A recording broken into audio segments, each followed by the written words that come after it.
Thank you for joining us today. This edition is brought to you by Church on Main, a welcoming and affirming church that is a safe place for you to be loved and accepted because we believe that's what Jesus wants us to do. Contact Church on Main at office@churchonmain.church for more details. Our podcasts are always discussing challenges and opportunities that we all face, no matter what season of life we're in. Our host will offer some practical tips we've learned over the years and also share how love and grace can help each of us while we're trying to maintain hope. Today's topic, life in the wilderness. Welcome to today's Renewed Minds. We're going to dive into the challenges that shape us. Life is full of challenges, and trials come. Some are expected, others just hit us out of nowhere. But every struggle, there's a lesson and a chance to grow and an opportunity to emerge stronger than before. Why do we go through these tests? And what do they reveal about who we are? And how can we navigate them with resilience and purpose? So today we're going to explore this role of trials in our lives, how they refine us, challenge us, and ultimately shape the people we become. Stay with us as we uncover stories of endurance, wisdom, and triumph. So today in the studio, we have Tommy McDearest, pastor of Church on Main in Blacksburg, Virginia, and Tanya Dinkle, personal and leadership coach. Like for me, it's just like it's not a short season. It's not an easy season. It's a quiet season, but that doesn't mean it's wrong. True. Right? That's, Yeah. is it always a quiet season for you? The wilderness usually is. Usually is. Usually. It's also never short. It is for me too, but I've known a couple of people that said their wilderness time became very loud for them. Really? Yeah, because it was they were in a wilderness, and yet there was conflict in the wilderness. That would make sense. Yeah, and so it became a very loud time for them instead of they thought they were going to turn it into a quiet time, and it just could not go that direction. So for them. would that really be wilderness then, or is that something else? Well, I don't know. But they felt lost is why they saw it as a wilderness. Yeah, that's totally fair. You know, and the way I thought about I didn't think about the show Lost at the time, but I did think about a group of people who's lost in the woods. Mm-hmm. They had no idea where they were going. They were trying to find their way out, but it was getting loud because everybody was getting frustrated and scared. And so it was just getting louder and louder as they went along. So for some people, I think it can be quiet. Mm-hmm. I think for most, I would say for most it's quiet. Well, but I can see that point, though, of you start questioning things. The fear kicks in. That internal voice starts to grow, and that voice can get real loud. Yes, it can. Even if you don't have any external things that are going. So, yeah, I could see where the wilderness space could be a loud space, too. Mm-hmm. Well, it certainly seems that way for some people. I've talked to so many that, and I think it got that way. I've shared before. I think that the part of the 1990s was a wilderness time for me. I ended up pastoring a church in Atlanta that I was just a very ill fit for. And, you know, I told someone recently that I've been at this church almost 30 years. It feels like 3 there. I was there 3 and it felt like 30 because it was just such an unpleasant experience. And I finally walked away from it, and several things came together for me in the course of a couple of years that really did sustain and heal me a great deal. But it was still a wilderness time because I didn't know exactly what was next. Right. I didn't know where we were going. And part of that time was very quiet. It was an opportunity for me to sit and contemplate and look and see where my skill sets and to examine, okay, why did you end up in that church? You should have seen. In fact, I did see that there were some things wrong. Why did you do that? But then there felt like there was a loud piece to it in that it was almost shouting from the inside of, where do you go next? How does this work out?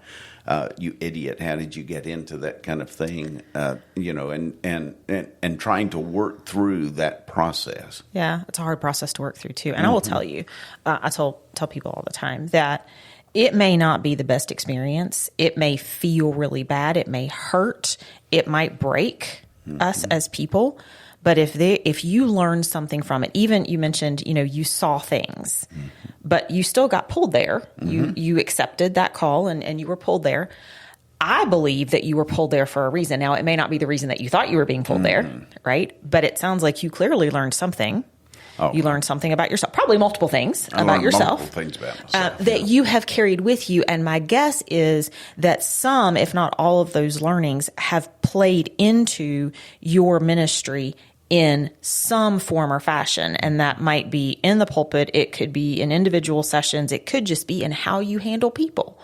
But my guess is you learned a lot. Well, there is no doubt that I learned a lot about myself and about leadership, which Paul had mentioned in our last session that we have had. All of those things began to play into that. And one of the things that I learned was sometimes you have to trust your gut. It was one of those times, and I know this is going to sound weird, but I know some people that they'll sit down with a yellow pad and they put pros and cons, and they write them down, and then they usually go with the list that's looking the most logical. For me, I can sit down with the yellow pad and I can write pros and cons, and I can have 50 pros and 2 cons. And if my gut says go with the 2 cons, that's where I'll go. And historically, that has turned out to be right. Going to that church in Atlanta was the first time, I think was the first time that I ever looked at things and said, this doesn't feel right, but I went and did it anyway. Because a lot of the facts were lining up of this is a good move for you. This is going to be and you've got some skills. I had almost every church I'd gone to up to that point had a church that had gone through some struggle, and we had built it back and had some skills for that kind of thing. And I thought, okay, this is all coming together. But my gut was always saying, this isn't a fit for you. And man, I'm telling you, I'd been there less than a month, and I thought, I don't know whether this is ever going to turn in a positive direction or not. Yeah. But I learned amazing things in that, looking back on it. It was a painful time, but looking back on it. And it also, I've said this before on a previous podcast, it pushed me to go to counseling. I learned some things about myself going to counseling. I thought I was going to counseling for a few weeks, and I did. I went to counseling for 24 months. Just a few. Yeah, I went twice a week for a year, and once a week for a year, and learned amazing things about myself in that process. Well, but again, I mean, there's valuable things to take from every experience, even the crummy experiences. I mean, my wilderness. It's funny. I don't remember a lot of wilderness before probably about 3 years ago. And when it hit, man, it really hit. And I also don't remember prior to that, it is a unique pull that I'd never experienced before. Gut is one thing. This was different than that. And I, too, like you, have learned life experience can be a really interesting and valuable thing. I have learned that when my gut says something, I follow my gut. And I will, depending on what the topic is, if it's a professional environment, I am, looking for data to support that. And it's almost always there. But if I don't go with my gut, I'm always wrong. So this was different. This was a very different feel. And once I made a pretty significant decision, it got really quiet. And then periodically I would start hearing things and feeling things. And I've since come to learn that was God talking to me in a way that he had never talked to me before. Now, had he talked to me before? I truly believe he had. Was I listening? I truly believe I was not. Been there, done that too. And I have said in many prayers that, I need you to beat me over the head. And I've said that on this podcast before. God, you're going to have to beat me over the head with this because I can be really dense sometimes. And I'm also stubborn. So, if it's going to be something that doesn't fit what I think the next step is supposed to be, because that's my plan, then, I'm probably going to need some help. So, but that was the first time that I really started to experience, and thankfully I was being mentored by someone at that point in time who recognized wilderness, because I was not even familiar other than, 40 days of wilderness in the Bible and, Jesus going to pray. I mean, it's everywhere. It's everywhere, but I wasn't thinking about it. I wasn't making that connection. And once that person made that connection for me, I'm like, oh my gosh, that's what this is. And starting to dig deeper into, okay, let me understand what's happening and let me just remember to be open my mind, open my heart. And I've had some really cool experiences with God talking to me in and out of wilderness. And I've kind of in and out over the last several years of seasons of truly what feels like wilderness, and then other seasons that I'm like, wow, I feel pretty good and pretty connected. And, all of a sudden it's like, oh, here we go again. Back in the wilderness. Yeah, I've experienced that too. A lot of the people who may be listening are going, why am I even here? We get to the point where why is this happening to me in this point in time? And I think you bring up a good point. You may feel like you're alone, whether it's quiet or noisy in your wilderness, but there's support people out there who are ready to talk to you about what you're feeling in this wilderness, because you're not the only person who's been here. Right. I mean, most people I know have had moments of wilderness, and they've found the right people to mentor them or talk to them or bring a different perspective to the event that's going on in their life. Yeah, I think for me, one of the big learnings, I don't know if Tommy, you found this too, the wilderness has taught me a lot, which I think this is pretty common, right? We tend to learn more when things are maybe not as pleasant or as predictable as we might like. But for me, those periods of wilderness tend to, if I let it, that's a big key, tend to remind me that there is purpose in the wilderness because there's something to learn, and there is purpose for me.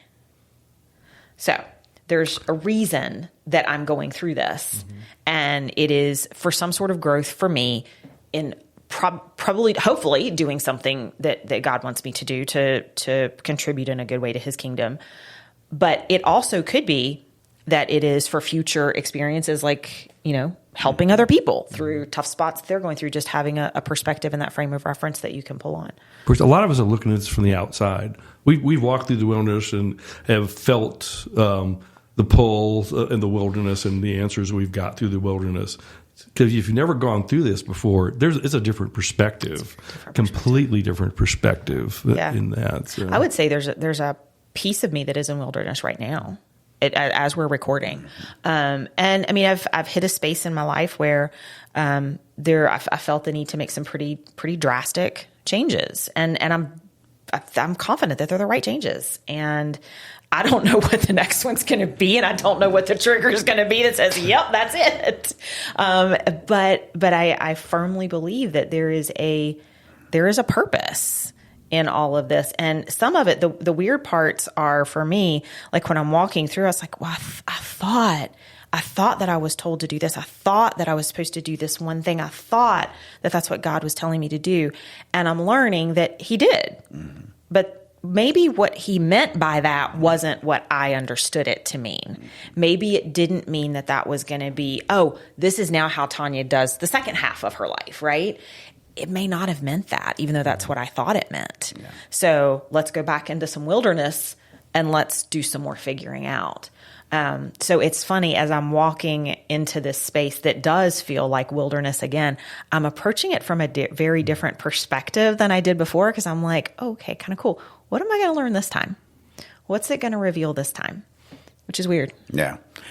When I had my big wilderness experience, I look back on it and I think, and I've told people jokingly, I said, God did everything but come in a burning bush to tell me not to go to that church. I remember thinking back on all the things that happened during that. I mean, the burning bush is about all that was not there.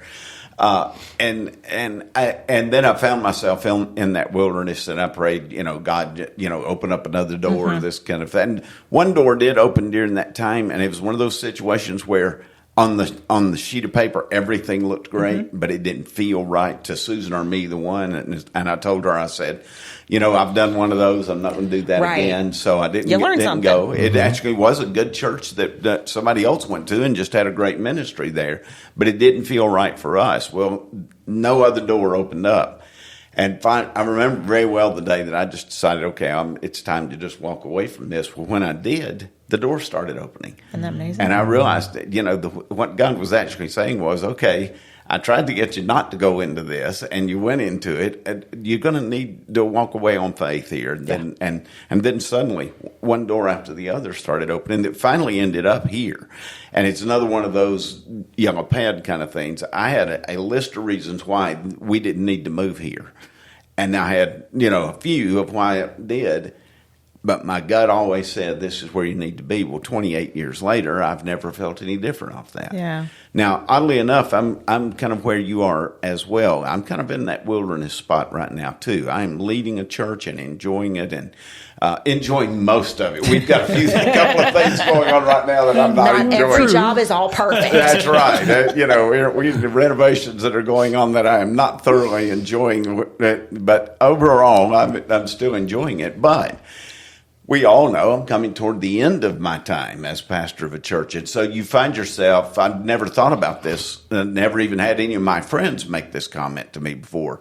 But what do you initiate when you're not sure you'll be going to be there, that's going to be seeing it through? And how do you initiate new things that the other team can pick up and keep going with and make sure that it works?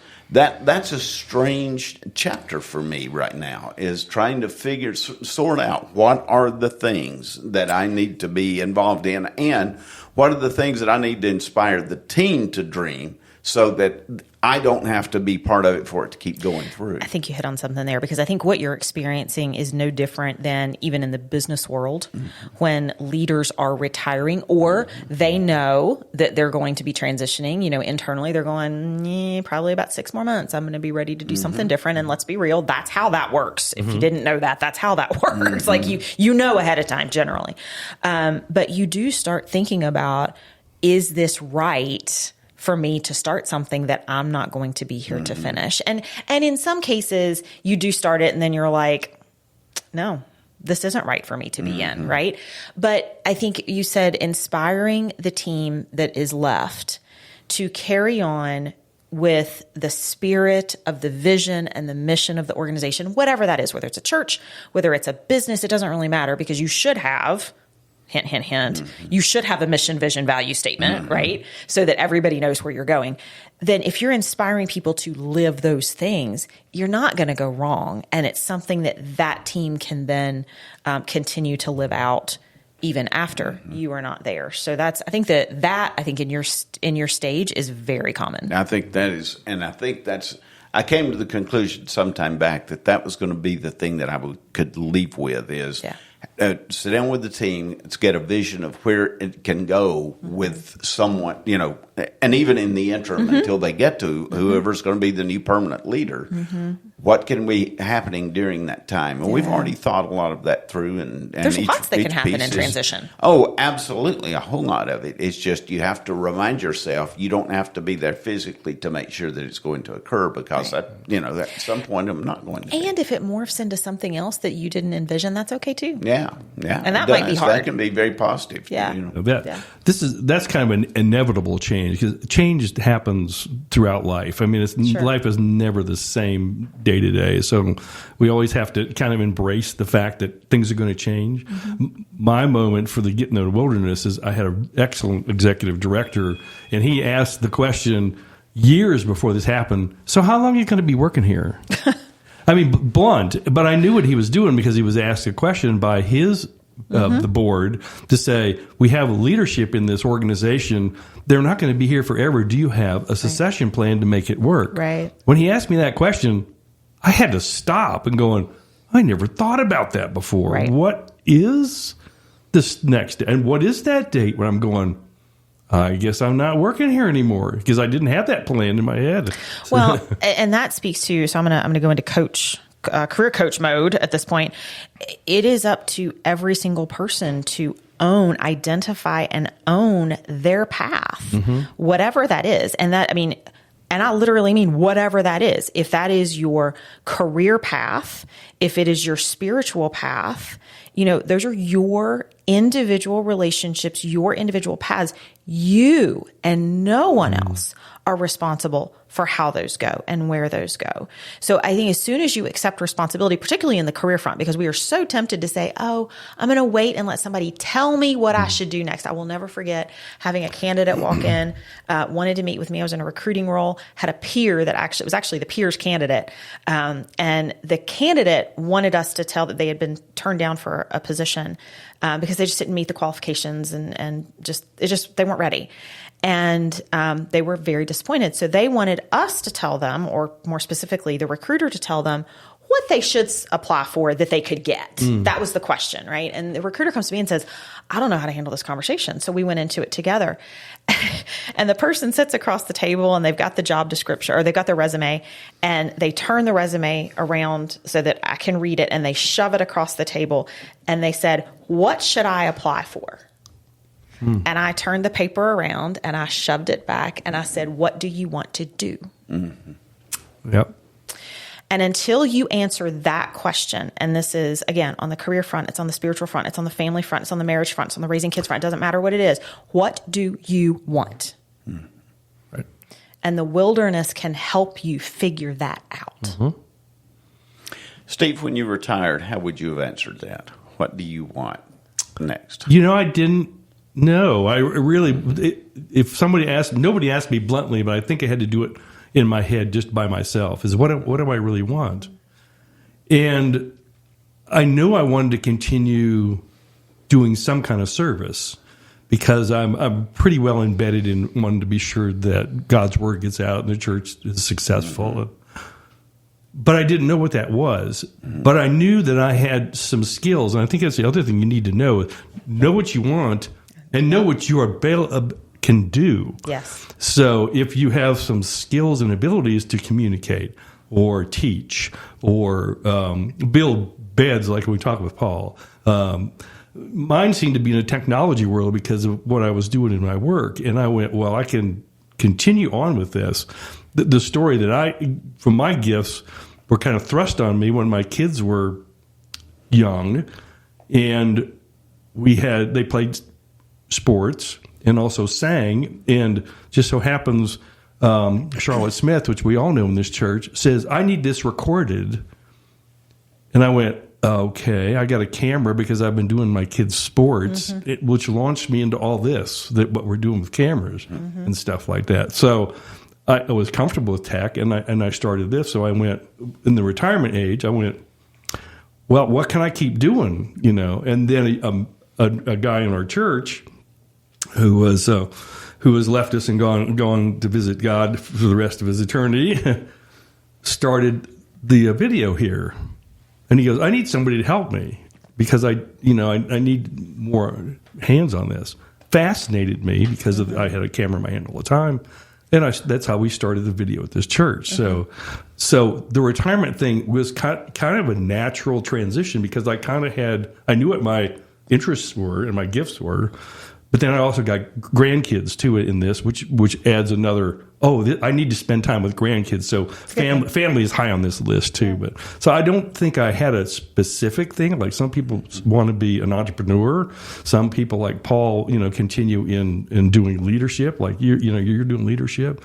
Mine was just I want to just continue serving, and that's worked out. And that's a great thing. It is. I think you'd have to know too. You talked about strengths or skills. You also need to know where your gaps are. Like from a technology standpoint, I could never sit and do what you're doing with all those buttons are really cool and there's lots of cool colors on that board. I would be completely lost as to what to do with them. I can sit on this side of the mic and that's about the limit of my technology ability. I can do the talking part really well. I don't think I can do the editing part at all. But it's okay. I mean, we all have things that we are not great at. Right. And you shouldn't have to spend all of your time in those spaces. If you do, it's draining. So find the things, be aware and acknowledge where you're not the strongest, and then lean into the areas where you do have interest and passion. I'll pay you a compliment though here, Steve. I think you did you embraced change in your life as well as anybody that I have seen. When you left your job at Virginia Tech and went into a new chapter, you embraced that change as well as anybody I know. Well, I think that you have to do that anyway. I think some of the things is you have to have a good perspective on that on the change you're going through, whether you're in the wilderness or not, because that perspective can lead you to realizing what your potential really is. Yeah. And being what I was doing at Virginia Tech, change was natural because there's ebbs and flows. Because I was in the retail situations, ebbs and flows in retail are constant, and if you don't adapt, you fail. And so I've learned to adapt over the years. And I think when you're in the wilderness, that's a key thing. Learn to adapt. Yeah, it is. I mean, there's something to be learned. So, walking through the wilderness can be helpful in discovery and figuring out what your next step is going to be. Just don't expect it to be short. Don't expect it to be easy. And don't expect it to be fun. Definitely. It is not always fun. Now it can be enlightening. And I've got a piece of my story for that wilderness time that became a real joy in that, and it was positive in that. But there was a whole lot of mystery even in that joy, And the mystery part of it, I'm not always as good at mystery as I ought to be. Really? Yeah, I like. You like to know what's going on and kind of be able to see what's going to come forward. I kind of like to be in charge of what's happening, and those kind of things. Learn something new every day. The mystery of God, is very positive to me and can be a lot of fun. But I wish God would always do it on my time frame. That sounds familiar. I think you're in good company he does not there. For some reason. He likes his time frame. I've accepted that he never does it on his time frame ever. And what I've also learned in that is usually he's almost always right. Well, and that's where we differ. Always right. I was going to say that's where we differ because for me he's always right. He has always been at every point right. It's just I didn't always get on board with where he was going with it at the right time. At the right time. And so forth. In the culture of immediate gratification, this is hard. This is difficult to grasp. That hard. It's going to take time. You just can't walk into like one counseling session. You can't make one decision and that be the end result of something successful. It takes work to get there. I mean, oftentimes Tommy talked about, a decision in faith. And a lot of times it is, you get to a point where you're like, okay, this is the decision. Line drawn, decision is made. And then it gets really quiet and you're like, okay, was that the right decision? Sometimes you get affirmation and it's like, okay. And sometimes the affirmation isn't what you think it is. Mm-hmm. So I recently made a decision because it's several important factors. And I made the decision, and within 2 hours, I got word of something else happening, and I'm like, uh-oh. For a split second, that could change. That could have changed one of those core pieces that I made that decision on. Do I want to let it? And I said, no, because this still feels like this is the right decision to make. So yay, over here, that's great. Right. But no, we're gonna hold steady on this path. And the only thing that I can, the spiritual side of me relates to those things by saying something like, stop it, Satan. Not today. Right? Like, nope, you're not winning that one. I see through it. So it's in continuing to ground myself and being faithful that whatever God's plan is, I don't need to know what it is. If he's protecting me or preparing me, one of the two, and it could be both at the same time. But whatever it is, it's going to be good.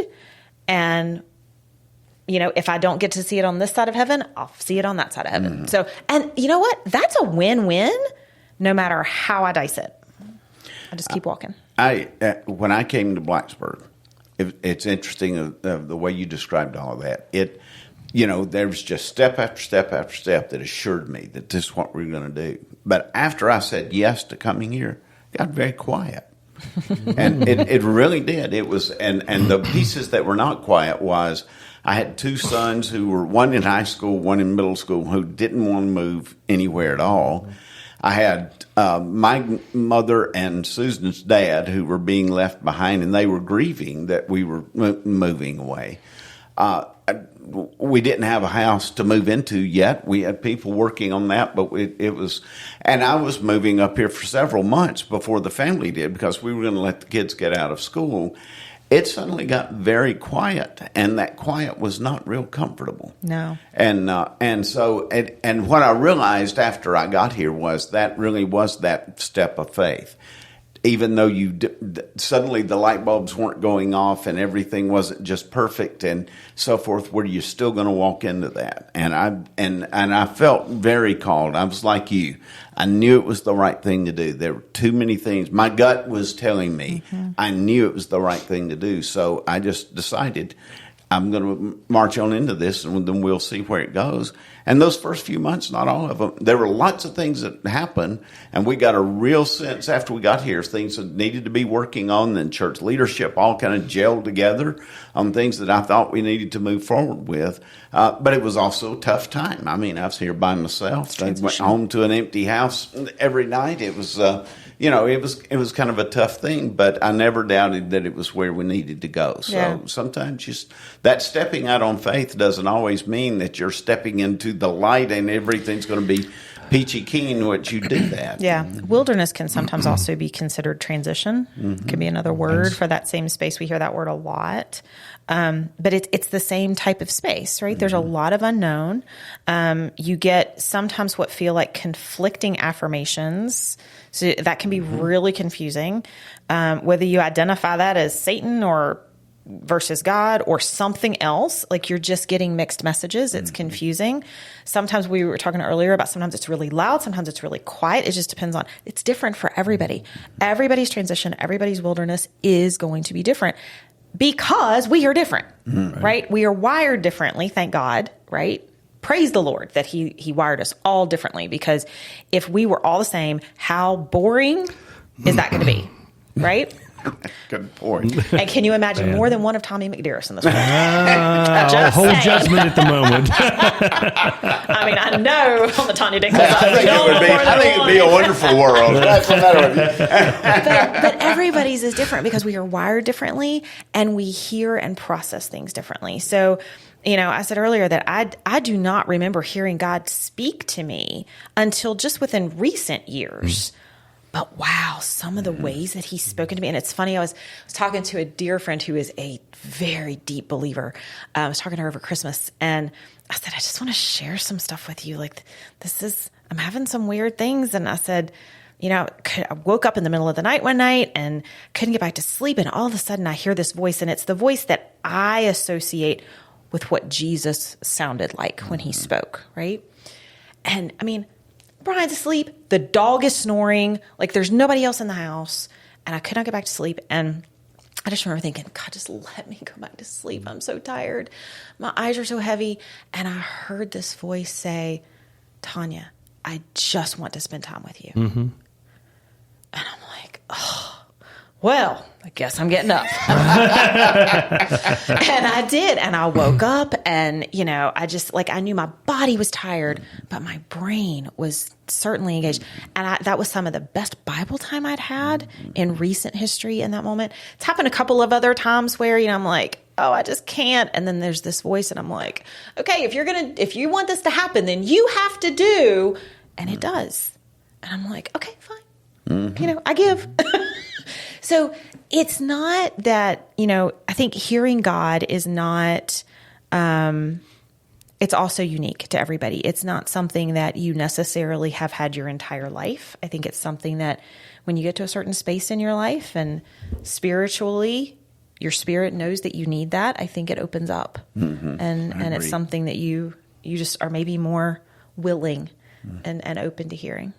And that would be my advice to anybody who's listening. Think about this. If you're in a wilderness experience, be open to hearing what God and God's people have to say to you. And God has put people in my life over the years that were shocking to me, that I didn't expect to hear the voice of God through what they had to say, and yet it turned out to be that God chose to use something that I was not expecting to give me a message that I needed to hear. Mm-hmm. And so, if you're listening to this and you're not a person of faith, it's going to sound stupid and crazy to you, I guess. But for those of us who walk in the faith all the time, it's just something that happens on a fairly regular basis. You find messages that God's trying to reveal to you through sources you never expected that to happen. I think that people who aren't believers experience the same thing. Oh, I do too. I think they don't necessarily. And I've got a dear friend who we had a conversation several months ago, and she said, one of the things I respect about you is we can have this conversation where we have two different perspectives, and you hold firm on the God part, but you don't judge the fact that I don't have that piece. She firmly believes in spirit, and there's something, there's bigger things at work than what she can do or see. And I've loved that perspective, and our conversations are always just so good. But even if you're not a Bible carrying believer in Jesus Christ, you're still getting signs. You are still being led, and you are still being given the opportunity to step out. We call it faith. I'm not sure what the other words would be, but I think it's similar to that probably word, where you just have to step out when you're not sure what it's going to be, but you believe that this is the right step and it's gonna work out okay, and that you are going to be protected by something greater than what you can see or than what you can personally do. It's going to be okay. That is a version of faith, like Tommy, what you and I believe. So I think we all have that. I think the wilderness can really grate on your self-esteem. It'll really attack you. And I think you have to keep your hand on the fact that there is hope at the end of this wilderness. It's we were laughing when I was looking up this topic. I got information on if you're in the wilderness, how to build a fire, how to make a shelter, and how to find food. Very similarity, because if you're in the wilderness, you got to believe that you're going to get out of these woods eventually, and you got to grasp that hope and carry it all the way out. And that's hard. It is hard. Because in many situations, like I know when I am in seasons of wilderness, I am in it by myself. Like very rarely is my husband in a wilderness at the same time that I am. Now we're experiencing some of the same situations, but his wilderness is just different than mine. And we live in the same household. So you are most of the time, I think, going to be in wilderness by yourself because this is for your growth.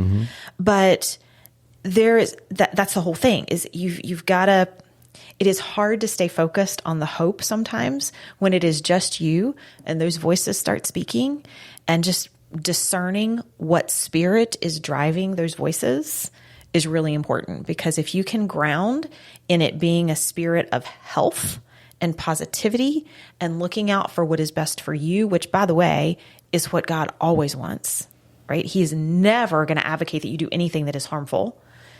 If those are the voices that you're hearing, then lean into those, because those are the voices that will help continue to walk with you through the wilderness and into the new season, which hopefully is filled with lots of light and hope and joy and happiness and all of those wonderful things, preparing you for the next season of wilderness. Yep.